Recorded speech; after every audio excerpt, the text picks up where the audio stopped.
Wheatley, and welcome to episode 105 of the Weekly podcast. Thank you for joining us, whether you're listening or watching, whatever you're doing. It's all good. If you are watching on YouTube, actually just hit that little subscribe button down below. It does help out an awful lot. Thank you very much to Cara Wheatley McGrain for coming on last week.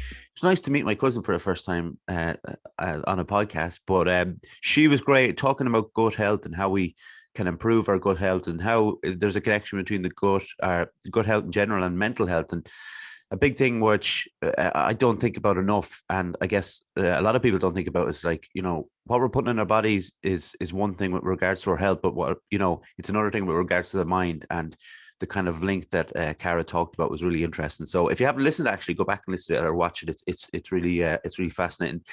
And speaking of fascinating, our guest today is Jen Murphy, and she's a mythologist and a feminine embodiment coach. How are you doing, Jen? Yeah, not too bad, Derek. Thanks, Emil. That's good. There's so much here, and I'm really looking forward to it. I said to you just before we start recording, when I know very little about what we're doing, they tend to be the best episodes because I'm learning, and I guess I'm asking the questions that everybody's asking who doesn't know what they're talking about. So it's great that way. But before we get into that, Jen, we always start with the same two questions. So can you give us a short history of your upbringing, please? Yeah, so I grew up in Coolock in North Dublin with my parents and my brother and sister. And I grew up in a really supportive home. But it was definitely a lively community to grow up in, you know. It wasn't, you know, in some ways it wasn't the easiest place to grow up at times, but what it really exposed me to kind of social justice from a very early age, you know, around social challenges and problems, and really instilled in me this kind of desire around equality. So much so that, you know, I ended up working in international development in global justice and human rights for 14 years. And I do attribute some of that to where I grew up, you know. And I suppose when I was growing up as well, like my grandmother, my maternal grandmother, played a big role in my life. She spent a lot of time with us in our home when I was growing up, and her name was Frances O'Sullivan, and she was from Pimlico in Dublin city centre, born and bred, and yeah, really proud of that herself. But she came from a long line of storytellers on her mother's side. So I grew up hearing her stories of, like, I mean, the more macabre, the better. Like, she just loved the dark stories. So all about, you know, the banshees and, you know, changelings and pukas and all of that kind of stuff. She just, like, loved to scare the bejesus out of you. But, like, that really instilled in me, like, a real fascination with Irish folklore and with mythology that kind of, led me to basically do a degree in medieval Irish and Celtic studies when I left school. So that's just a flavour of kind of what life was like for me growing up. Great. I have in my mind the kind of recollection of driving to Coolock to go to the cinema there.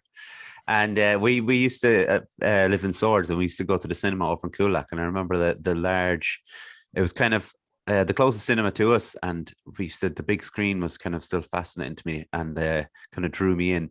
But that's my little bit about Coolock that I have. I don't know that much about Coolock, to be honest, but it's great excuse me, that when you talk about your grandmother and passing on that kind of those kind of stories and keeping, and we will be chatting about this, but like keeping it going, like, because it's one thing taking stuff on with the stories and it being a huge part of your life, but passing it on is another thing. It's the kind of, you know, that I think that's really really lovely. So Jen, a second question: when did you first become aware of mental health?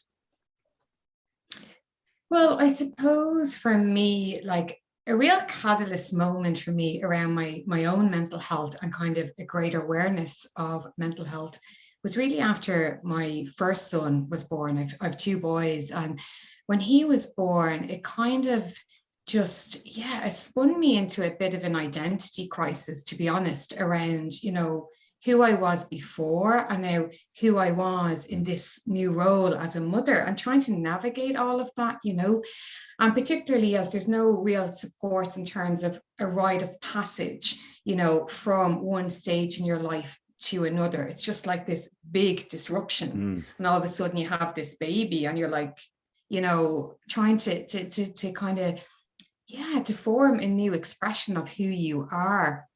And this is really amplified as well when I went back to work, and because, you know, I'd been at home, you know, doing the mothering, you know, like really, like, you know, in the thick of that, and then I go back into like this hyper productive kind of hyper masculine world, you know, of work, and trying to navigate all of that as well.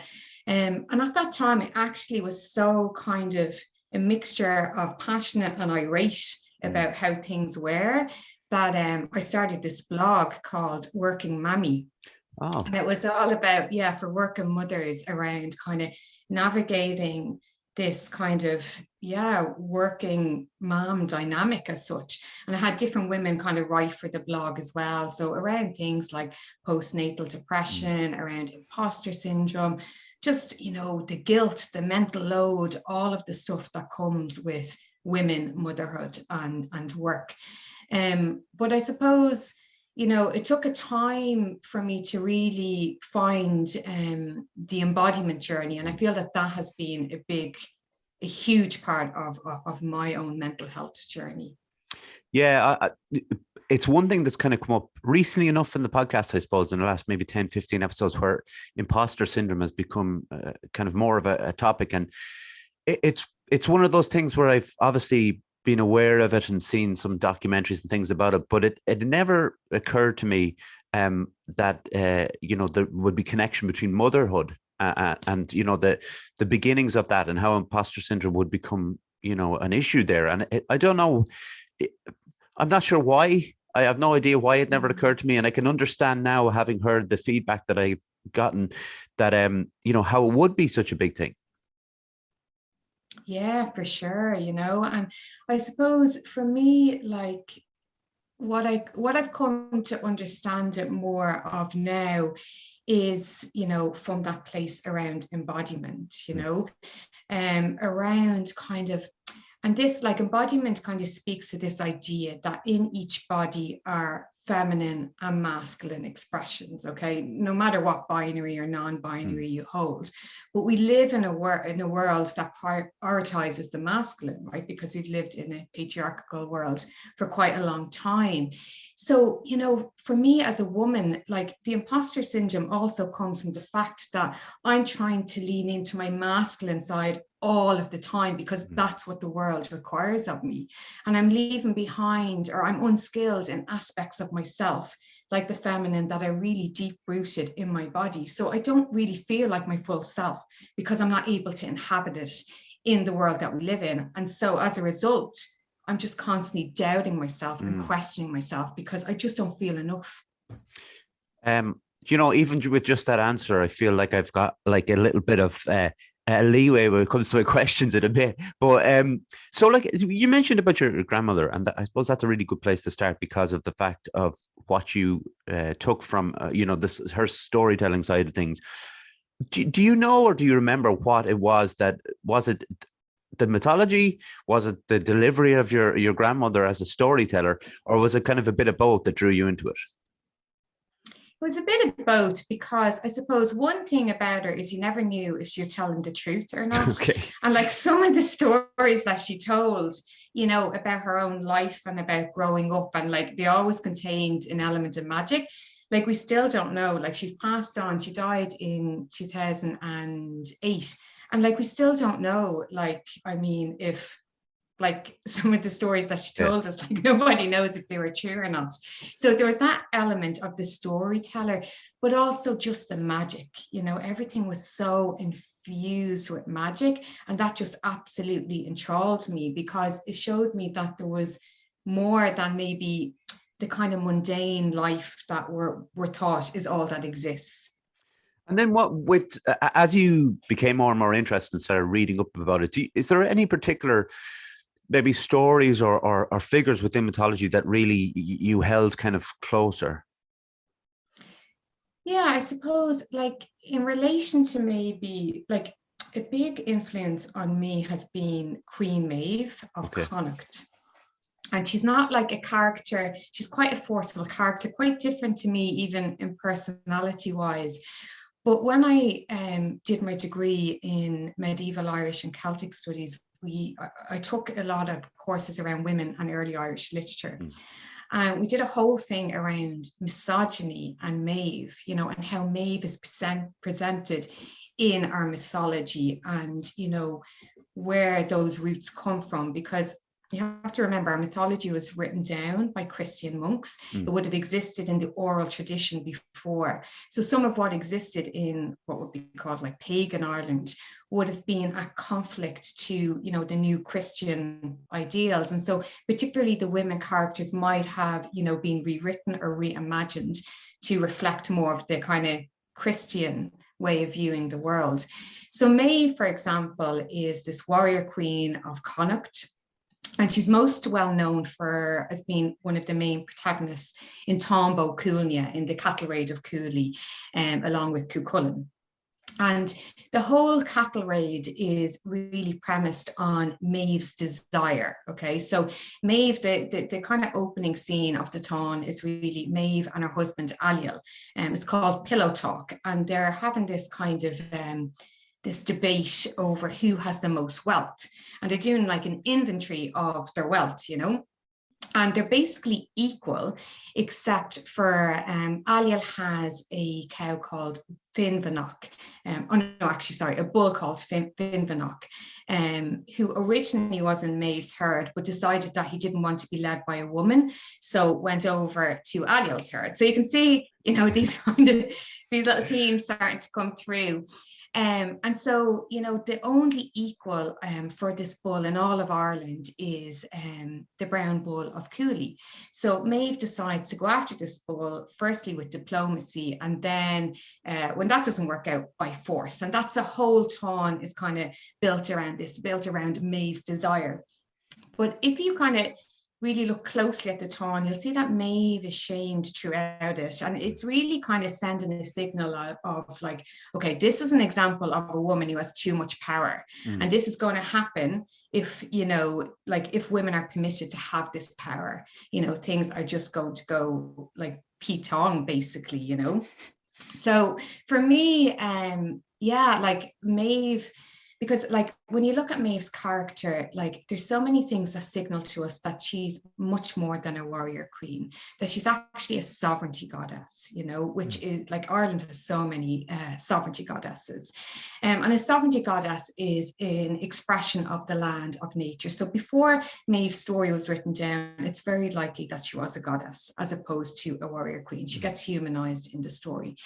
And how we know this is because firstly, her name Maeve means she who intoxicates, and it's supposed to be related to the root of the word mead, which is the oldest kind of form of alcoholic drink. And in ancient Ireland, the sovereignty goddess was married to the king in this ritual called the Banish Rigi, okay, which is basically nature and the people forming this alliance. So the king represents kind of the culture, the tribe, right, the Tua, and the goddess then represents the land and nature. And the sovereignty goddess permits the king to rule by offering him a drink that intoxicates, a wedding libation, you know, to kind of symbolize this harmony of nature and the people coming together, of the feminine and the divine masculine coming together in order for the tribe to really thrive, you know. And this is critical to early Irish society because, you know, Ireland was not like this coherent nation. You know, we were made up of, you know, anywhere between like around, you know, 150 to 200 little tuas or tribes, little mini kingdoms, you know. So yeah, so for me, like Maeve really is an intoxicating character in the sense of, okay, if we just look at her from the sense of the tone, you know, she's a woman who has gone mad with power in a way. But if you go back to the roots, she's so much more than this. And it's around reclaiming these stories and really reclaiming the wisdom of the feminine and, you know, of our kind of ancient ways of viewing the world. What I kind of take from mythology and the kind of the limited amount of knowledge I have of it, it's almost like that the text itself is untouchable, and the idea that you would almost read between the lines or see something different, it would be something that I wouldn't even think of. But now that you've kind of gone back into Maeve there in the story, it makes a lot of sense. Well, why wouldn't we? We would if it was a novel that was written today and you're reading it and you might read between the lines and see different things. But for some reason, at least in my mind, and I'm not sure about other people, but mythology seems to be untouchable in that sense. And obviously, it's not. It's not supposed to be. But it's like it's almost sort of a spiritual thing or a religious thing where it's untouchable, and that's what it is. And I think it's very interesting to hear you talk about how you might see it, how people might see it differently, you know, and why do you think, this is kind of coming from a different angle, I suppose, but why do you think that people like me have lost our kind of connection with Celtic mythology? I suppose, like, you know, there's a couple of things there. And I suppose maybe to go back, first of all, because it alludes to kind of what you're speaking to around why we wouldn't, kind of read in between the lines around mythology. And I suppose, like, in order to understand maybe why our connection to mythology isn't as strong anymore, we have to look at who are the storytellers, like who are telling these stories.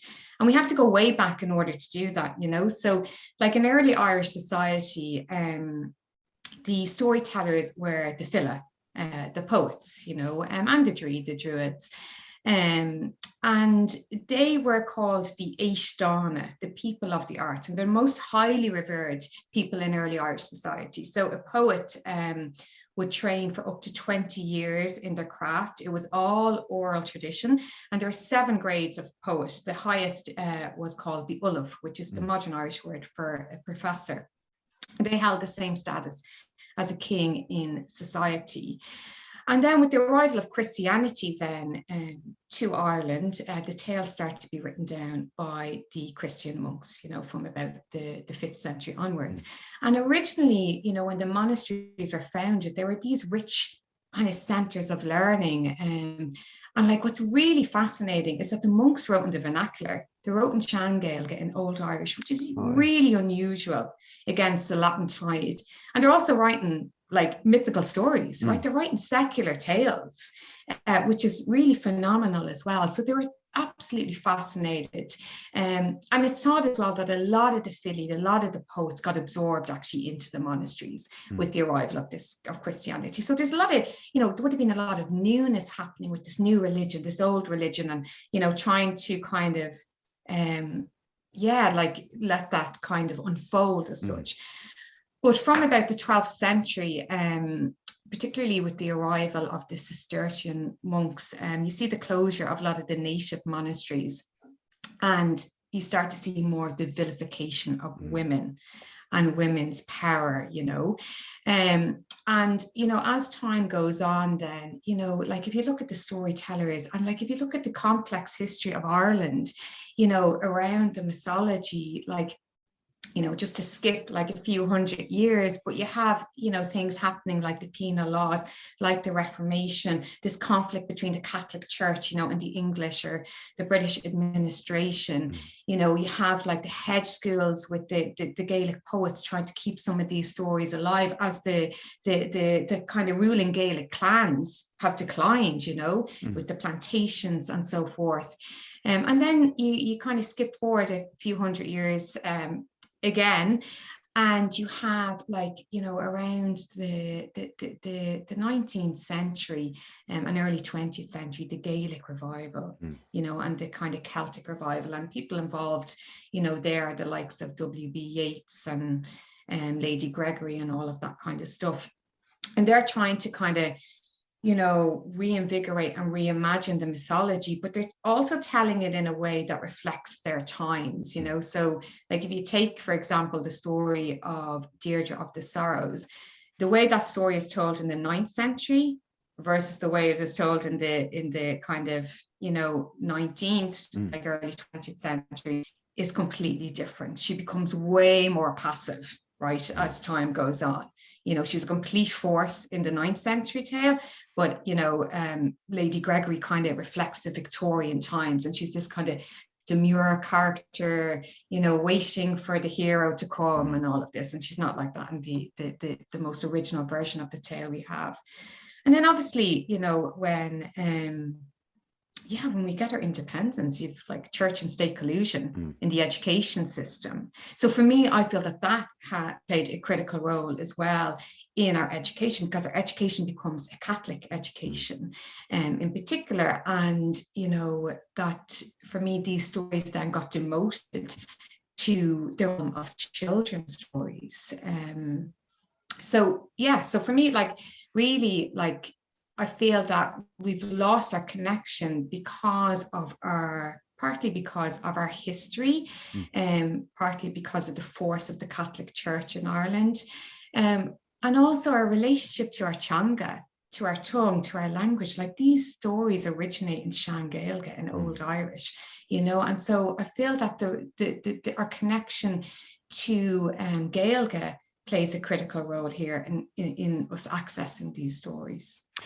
There's that, you know, I've seen on bookshelves recently, there's kind of a revival or a rewrite of certain mythological people, you know. And there was one, I bought it from my niece for Christmas, Medusa, obviously not Irish, but this kind of idea that we can start promoting it differently and rewriting to what it should be rather than what we were kind of told it was. Like you said, the change in the direction of these characters from, you know, 12th century right to 19th, and they take a different turn. And I think that's a really great thing, that these things are happening, that we're seeing the rewrite, and people like yourself talking about it as a different thing and a revival, and bringing it back, like, and people talking a bit more about Celtic mythology. Let me just read out an ad, Jen. You have a little drink of water for yourself, and we'll get back into it. All right. Okay. I turned my mic a different way today. I hope it's not. It sounds terrible. Fusion Training Centre, Monksland Athlone, a place to train in Brazilian Jiu-Jitsu, kickboxing, martial arts, and CrossFit. A great atmosphere with experienced coaches and a real sense of community. If you want to join the team, find us on Facebook at Fusion Training Centre or drop in for a chat. Fusion Training Centre, train like a warrior. And actually, the CrossFit area is Cuchulainn CrossFit, so there's a little link there between it. But you know, tenuous, but still. Okay, so what is a feminine embodiment coach, and what do you do? So let me start with embodiment, first of all, right? So embodiment really is about becoming alive to, you know, the full expression of the lived experience in our bodies. So to our senses, our feelings, our emotions, so that we can inhabit ourselves more fully, okay? And it's about just living from a sense of a full body as opposed to just in the mind. So it's all about how we can come home to our own bodies. And bearing in mind as well that, you know, at any given moment, we're only maybe 5 to 10% aware of what's happening, you know, in that given moment. So much is in our subconscious and is also in the body as well. And feminine embodiment then is around how we can inhabit our feminine expression more fully. And that goes for no matter what binary or non-binary you hold, what gender identity you hold. Because, you know, if you look at this kind of polarity between masculine and feminine qualities, you know, we've come to value mind over body, people over nature, you know, linear over cyclical, logic over intuition. So these would be polarities of masculine expressions and feminine expressions. And really, feminine embodiment coaching is really about helping women to rescale in our feminine expression so that we feel more at home in our own bodies. There is almost like a kind of a thing, a jokey thing, I guess, amongst guys, I will say, that, when in touch with your feminine side, we've all heard this kind of stuff, in touch with your feminine side, as if it were a negative thing, um, does it work the other way? Is there a sense of like when a woman is seen as being in touch with their masculine side, that there is some sort of a kind of a, what would you say? Kind of a joke, yeah, kind of a joke about that too. Yeah, I think so. To a degree, like really what this is about valuing both, but because we absolutely overvalue the masculine, it's like the feminine has been completely left behind. So we need to refocus on that for a while, to kind of bring it up, bring it back, to revalue it. And then kind of from that place, create more balance. So Jen, when you mentioned when you had your son, and you felt that you needed to move towards the masculine side, and how difficult was it for you? Obviously, before you started coaching in this, how difficult was it for you to do that? Well, like, I feel, looking back, like how I did that was by being hyper productive. Right. Like I was obsessed with productivity, like obsessed with how could I do more, and I was operating just from the place of the mind, like at the expense of my body. So I was constantly kind of burning out as a result. I went through cycles of just constantly burning out. And, so for me, it's been about kind of a revaluing, of my body, and of looking after my body, and not just focusing on the mind, and that's really what like embodiment is about. It's about kind of, dropping the awareness out of the head into the heart, into the pelvic bowl, into other aspects of the body, because the body has so much wisdom to reveal. And there's more and more kind of research into this. It's quite a new area, but there's a lot more research around kind of somatic therapy, and, the impact, like this idea that the body keeps the score. So just to try and make this a bit tangible and maybe give you an example around how this works. So say, for example, like if you look at trauma in particular, right? So this is looking at that the idea that trauma lives in our bodies. And there's more and more research around this, that like we actually inherit trauma, and it can change the genetic makeup of our bodies. There's an incredible book by a man called Menachem called My Grandmother's Hands, and that looks at, from a racial perspective, the impact of intergenerational trauma on Black bodies, and what that is doing to people genetically, in terms of inheriting trauma. But if you look at, say, wild animals do not experience trauma, okay? And humans and domestic animals do. And just to take an example of, say, if you were out in the woods, right? And, you come across a doe, like a deer, right? And you crack a twig or something. The deer is going to go into hypervigilance mode, right? It's going to shoot up, it's going to look around and see, okay, there's a threat here, I need to be on high alert. What's happening here? And then as soon as you're gone, or that threat dissipates, what you'll see the animal do is shake, right? Like actually shudder.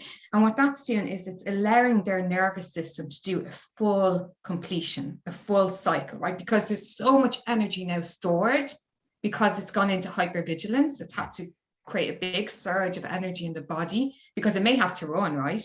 It may have to go into flight or fight. And so it will shake to release that. But human beings don't do that, because we don't get the opportunity, often because of social and cultural conditioning. And kind of an example of this would be like, if you fell on the street, like you wouldn't stand up and shake after that. Like you would just be like probably just totally embarrassed, and you're going to try and get yourself up like as quick as possible. And then you might find yourself later on just bursting into tears or something random, because your body has had to hold all of that energy, and your nervous system hasn't been given the opportunity to complete, to do a full cycle. So it's trying to hold on to all of that. And what happens over time particularly because of our conditioning, it just gets stored as frozen tension in the body. Mm. And we start and that can result in, a myriad of challenges, from completely numbing out, right, to not being able to feel at all, to just feeling absolutely overwhelmed. So I hope that kind of gives more of a tangible kind of sense of what this whole embodiment piece is about. Yeah, I think, the idea is, I guess, that we talk about a lot on here with regards to whether it be depression or anxiety or things like that. And I can understand that kind of thing of holding everything in, and how that creates an anxiety that's very, very hard to, like, to use your expression, to shake off. Like, it sits there.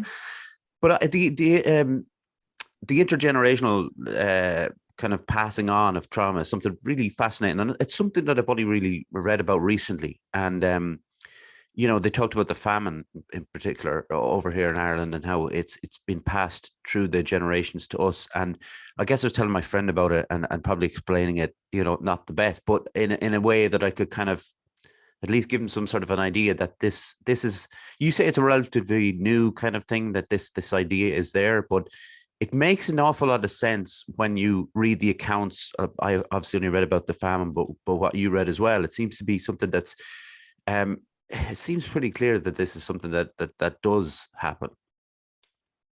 Yeah, for me, I find, in terms of Irish history, and I mean, I'm scratching at the surface here, but I feel like there's huge work to be done here around our inherited trauma.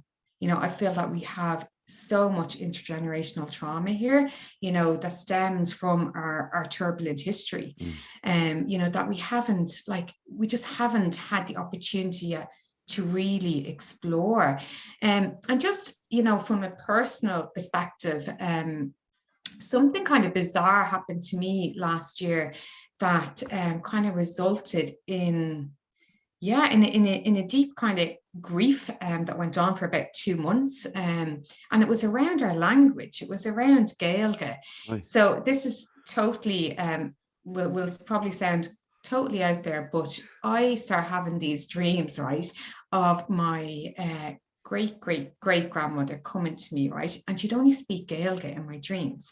And when I tried to speak back to her in English, she was just having none of it. And it reminded me of like being in the Gaeltacht, as a teenager, where you're sent home for speaking Burley, but what started to happen to me is I just started to feel this whole grief around the language, that was just overwhelming me, like flooding my system.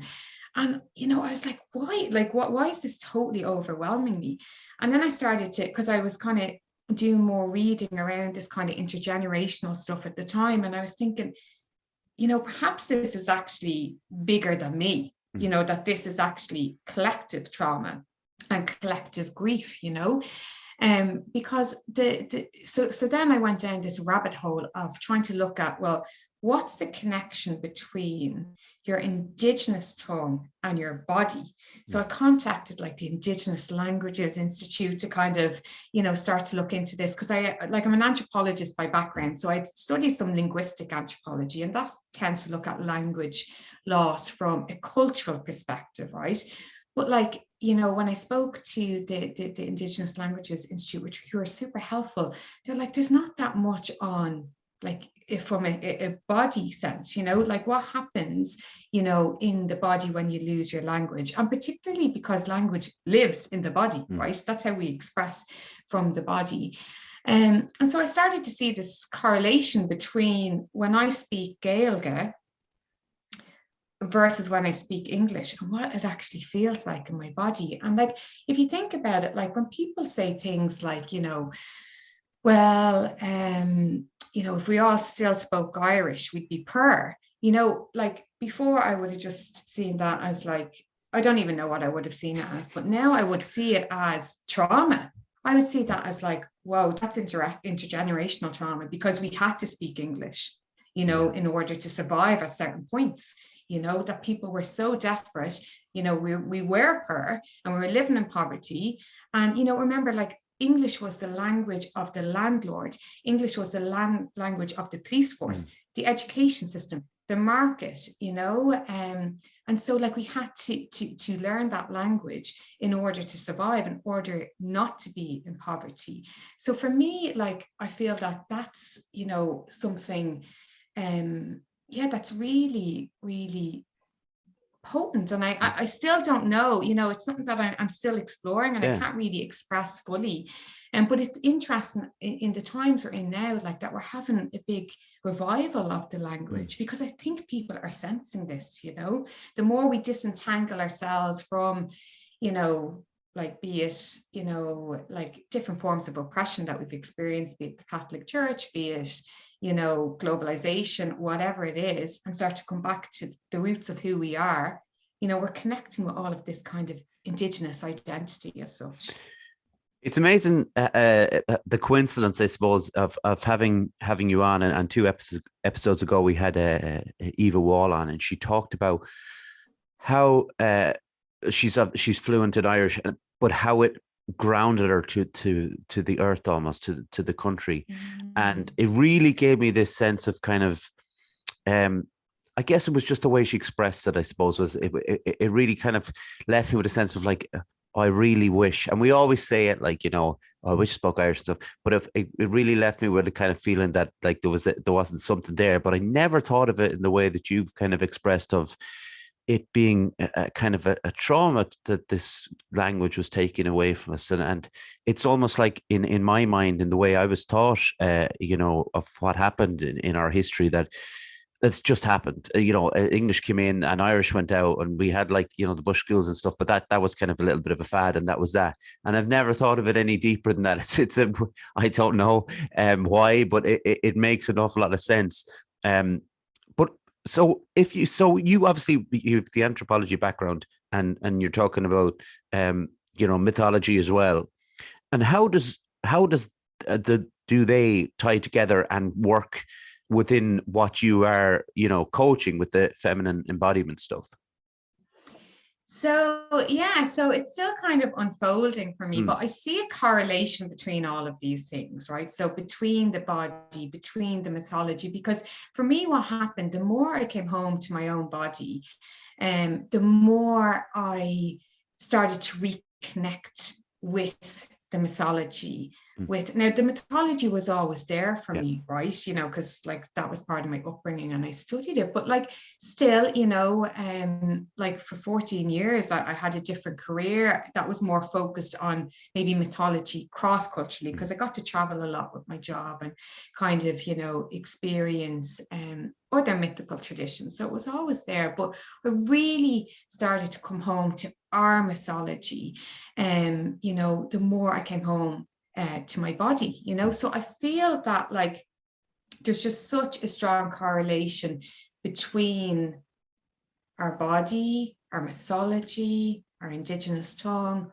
all of this. And so I weave it all into my work, you know. And so what I do is I explore, you know, stories, mythical stories, as a way to kind of, you know, explore this resonance in the body. So just to give you an example, one of the stories that seems to resonate most with the women that I work with is the story of the Selfie, you know, the shape-shifting seal woman, or, you know, sometimes referred to as An Bhaidín Mhara, the sea maiden in the Irish tradition. And this story usually centers around a Selkie. So like a Selkie is someone who can shapeshift between human and seal form. Or the Bhaidín Mhara, the sea maiden, you know, she usually has a magical fishtail or a magical brat cloak. So the story usually goes about her being on the beach and, you know, a lonely man stumbling upon her and either robbing her seal skin, her magical cloak, or a fishtail, right? So she's left in her human form and she can't return to the sea.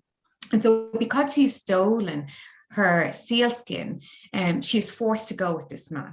And so she goes and she tries to live in this man's world for a time. And, you know, she's happy for a time, and, you know, they birth a family together and, you know, things are okay. But over time, she begins to lose her life force, right? So she begins to slowly wither drip by drip by drip, until she's literally, just clinging on to life, and she's just a fraction of who she was before. And often it's usually a child actually that helps her rediscover her sealskin, where the father has hidden the sealskin. And once she gets to reclaim her sealskin, she begins to kind of, as the seal, like once she puts on her sealskin again, to plump in, to ripen, to kind of shine bright with sea life again. And she has to return to the sea, right? She has to go back to her full expression of who she is in order to survive. And so, like, the child, what's really poignant in the story as well is that the child inherently recognizes what the mother needs to do in order to be her full self, that she can't survive in this man's world of just sacrificing herself, that she has to be true to who she is. When I work with women, I explore this story around, our sealskins being our feminine, that kind of woven into our sealskins is our feminine essence. So like the cyclic wisdom, the intuition, those different ways of being.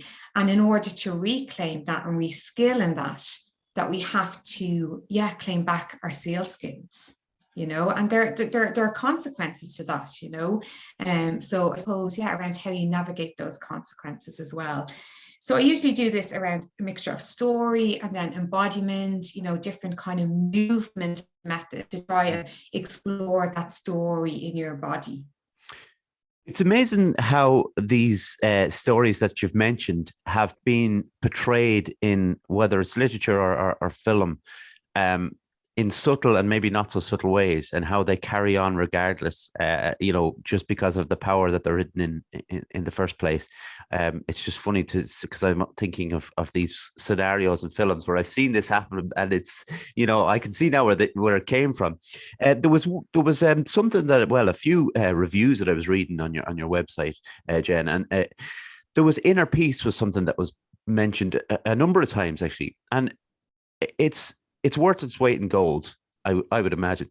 But it's something that we're all striving to be. It must be particularly rewarding to help people, find this inner peace. Yeah, no, it is. Like to be honest, I feel like I'm just a facilitator in all of this, because I feel that the body has such a profound intelligence of its own, that like once it's given the opportunity, like I'm just there as the coach, to facilitate, to ask the powerful questions, to guide people through their bodies. But their bodies are an absolute well of wisdom, and like it just never, like I'm just constantly amazed at the intelligence of the body, of what will come through, of what will be expressed when people have the opportunity to really sit with themselves and really drop out of this kind of mental loop and get into their bodies and see what wisdom is available to them there.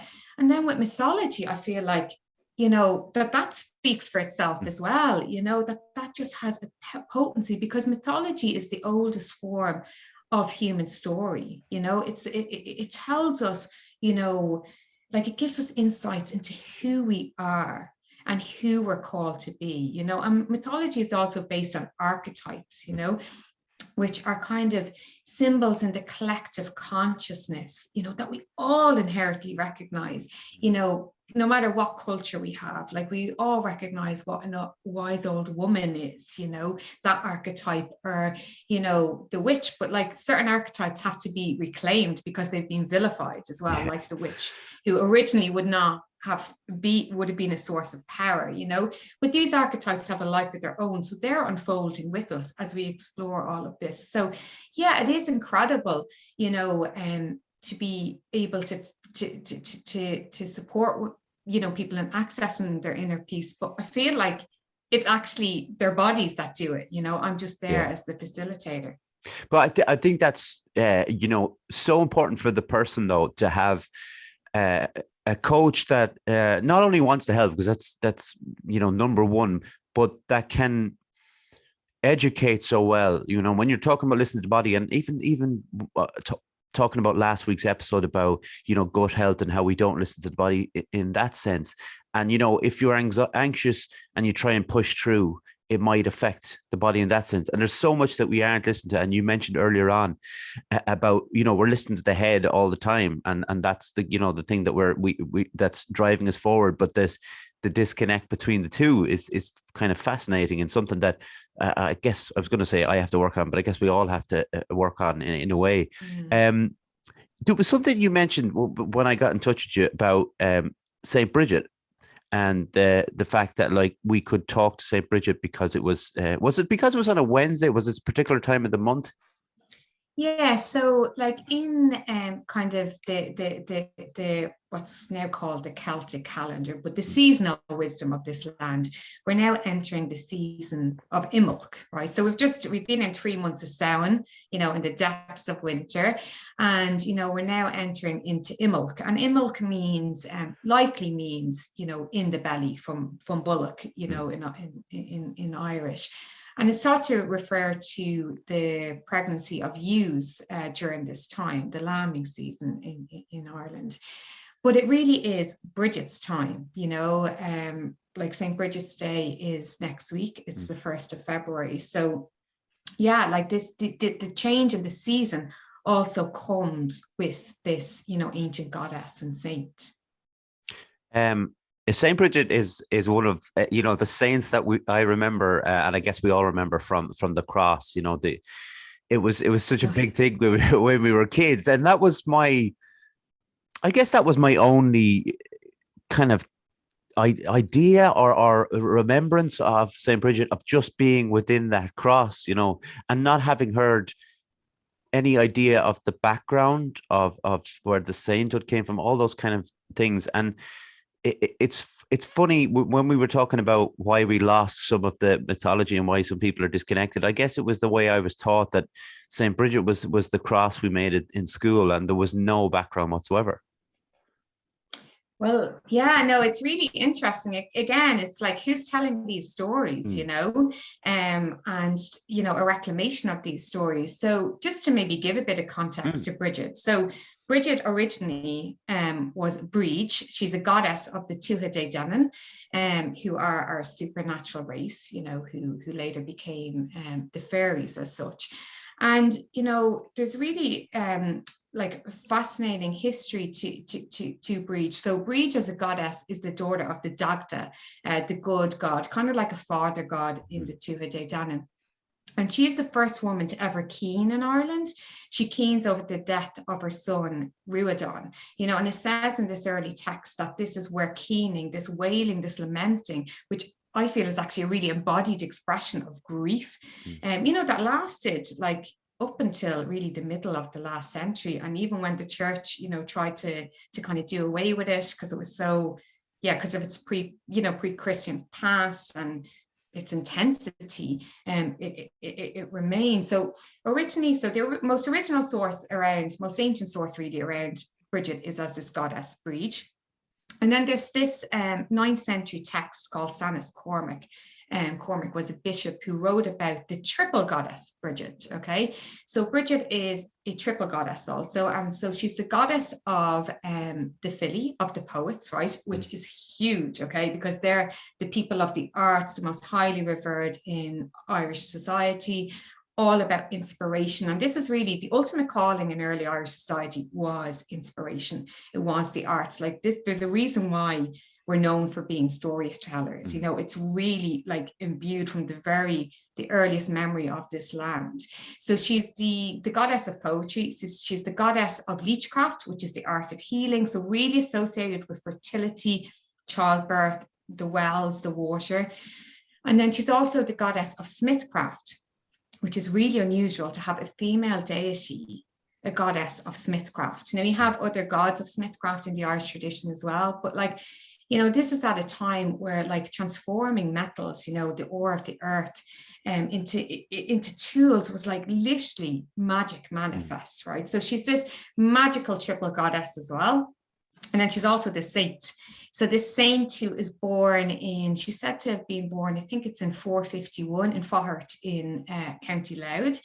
And what's really fascinating about Bridget is like these themes of magic, around her as a saint. Like even when she's born, it's all around liminality, right? The space between, and which is a real feature of Irish mythology, you know, because there's this belief that there's this world and there's the other world that runs parallel to us, that we can easily fall into, and mythical figures can easily come out to us. Like that's why, you know, fairy forts, all of that kind of stuff exists here, because there's this liminality, this space in between. So she is born of like a pagan chieftain father, and then a slave mother who is thought to have come from Portugal. She is born at dawn, so neither, you know, day nor night. So she's neither a slave nor free, neither day nor night. Her mother gives birth to her with 1 foot, you know, like basically over a threshold. So she's neither inside or outside. So there's all this magic from the outset around Brigid. And it's said that she created this monastery in Kildare, where, you know, like she's most associated with, and it's a dual monastery, right? It's a monastery for men and women. She convinced some monk, I think his name was Conlett, to join her in this dual monastery that was a rich kind of center of learning. And there's loads of symbolism here as well, because, you know, Kildare comes from Kildara, which means Church of the Oak. And, you know, the oak tree is associated with the Druids. It's actually thought that Dar, the old Irish word, may be the origin of the word Druid. So loads of magic with this saint. She's just no normal kind of regular saint. And she lived around the time of Patrick as well, you know. And like, for me, like the saint really, like for me, this is kind of, again, comes back to the feminine and the masculine, right? So Patrick, you know, is doing away with all the snakes in Ireland. You know, snakes are like a symbol of the feminine. And, you know, you've got him and Bridget, and yet like his story is the one that is told, you know, not Bridget's, you know. And Bridget has like, I mean, phenomenal power. Like there's loads of really fascinating accounts. Like there's a 12th century account from Gerald of Wales, who wrote this topography of Ireland. And he said that there was this perpetual flame that Bridget had that had been burning for centuries, where like her priestesses or her nuns would tend to this flame over a 20-day cycle. And so there'd be 19 priestesses or nuns who would take care of it up until the 20th day. And then they would leave it and they would invoke, you know, Bridget, you know, you light the fire tonight, or whatever, or you tend to the flame tonight. And it would never be extinguished, you know, that her spirit would come in, you know, to do that. So that's like, you know, this is going on, like it's said that went on until about the 16th century. And then around the time of the Reformation and all of that, they did away with it, you know, like that was the end of that. But yeah, so like I feel we've been celebrating Patrick, you know, for so long that it's now Bridget's time, and we're going to get a public holiday around her. And like I have an affinity with her because I went to St. Bridget's primary school. So we always got a day off school on the 1st of February. So there was an early love there for Bridget, you know, with my day off school each year. But at that time, I didn't know much about her, bar that we made Bridget's crosses. And, you know, she was a saint. It's one of those things, and you know, I need to give a shout out to Laura, and I know you had seen or heard of the podcast through Laura, but it was a big thing for her, the Bridget's Day and the public holiday. And look, Laura, a few episodes ago, we did the 100th episode, and I did mention she was one of my favorite guests. And it was great to see. Incredible. Yeah, she is. And it's like, Jen, it's one of those things like I'm so happy that, you know, for a number of reasons, for starting a podcast, but when I learn about this stuff that I didn't have any knowledge of before, and maybe I would have thought, you know, I don't need to know it. You know, that kind of a way you dismiss things. You think, I need to know this. Like, I need to know who the guitarist was, you know, the first guitarist was in Fleetwood Mac, over something like this. You know, it's weird how we pick things that, you know, but I'm really happy I came across, obviously, Laura, and having you on as well, Jen. So apart from all that, what do you like to do in your spare time? Well, yeah, I love swimming, and I live by the sea. I'm really lucky. Nice. So yeah, just spending time with my boys. I have 2 sons. A lot of masculine energy in this house. It's not surprising in a way that I became a feminine embodiment coach, you know. But just love being outdoors.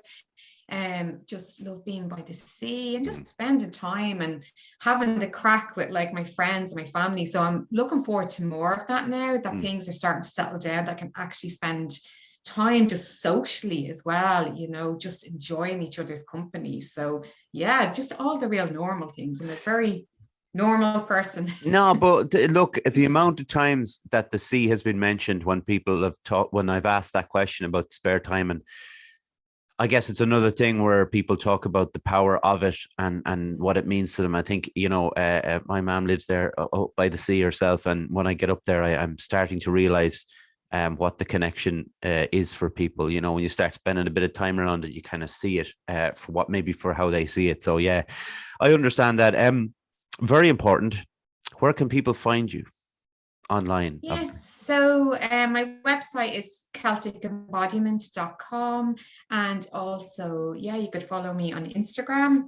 My handle is Celtic Embodiment. So yeah, that's where you can find me. Yeah, I would definitely recommend the Instagram, because again, it's obviously it's very educational, but you know, for people who might want to have you as their coach, it's there. But for me, just flicking on, you know, the different things, I think it's one of those ideas where I can kind of learn as I go as well, and it's not, you know, there's, I suppose, like, have you found actually that there's any kind of a cynicism, maybe through ignorance, towards what you do with regards to the coaching?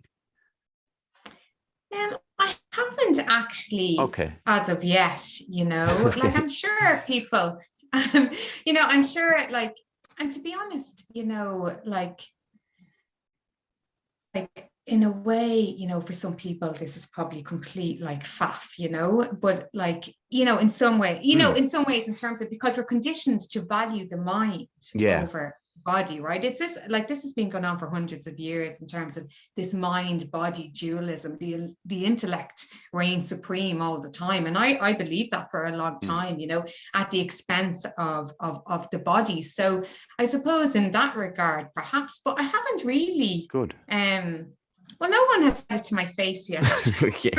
So like, maybe it's coming, but you know, to be honest, like, I feel an integrity in what I do, you know, because it's not about me, you know what I mean? Like, so I kind of, I'm okay with any criticism, because, and you learn from criticism as well, but I just feel like, you know, people, as I said, it's about the body, it's about mythology for me. So it's not about me. Yeah, and I guess the reason I would ask the question is because when you see something that you've never seen before, like a term that you've never seen before, or a term you've never heard before, we're immediately kind of cynical about it, like, because like you said about faff, but like I thought that about certain things that I've brought on here, you know, certain people have brought on, and then I've gone and done it, and I was like, oh, that's why they do it, you know. And it's like what we've talked about it over the last hour, you know, all about what it is about, you know, the mythology behind it and stuff. And it's fascinating. And it's sometimes we just need to see past that initial term, you know, that we mightn't have seen before or heard before. And then we'll kind of, we can kind of draw us in. So I guess that's so, but it's great that you haven't, because some people can be very precious, you know, online and the things like that. They see something that might, you know, whatever, annoy them or upset them, but it's all about digging deep and finding out a bit more about what people do. And Jen, it's been like genuinely fascinating to have you on. It's always great. Like I said at the start, it's always great to have someone on when I haven't a clue about a lot of things they're going to talk about, because I find it completely riveting and the time just goes like that. So thank you so much for coming on, Jen. I really appreciate it. Oh, thanks a million, Derek. It's been my pleasure. Thank you so much for having me. You're welcome. And listen, if you don't mind, just sticking around for a minute while I close out, and then I'll get a quick photo and we'll go, because I know your boys are on the way home now. The noise it's going to kick off. The carnage. Yeah, the carnage will begin. But listen, I also want to thank John for all his tech support. I want to thank Nathan for his promotional stuff that he's doing for us. It's very helpful. We really appreciate it. I always thank these people because, you know, my mom, my dad, my granddad, Jer and Calvin for the music, the logo. Subscribe on YouTube if you don't mind. We're on Instagram, Facebook, and Twitter, and all of the podcast platforms pretty much, except Podbean, I think. The rest, you know them all. Thanks to everyone for listening, for watching. And once again, Jen, thank you very much. Right, we're out. Thank you, Derek. You're welcome. Listen, we're out. We will talk to you obviously next week. Take care of yourselves. Can't find the button.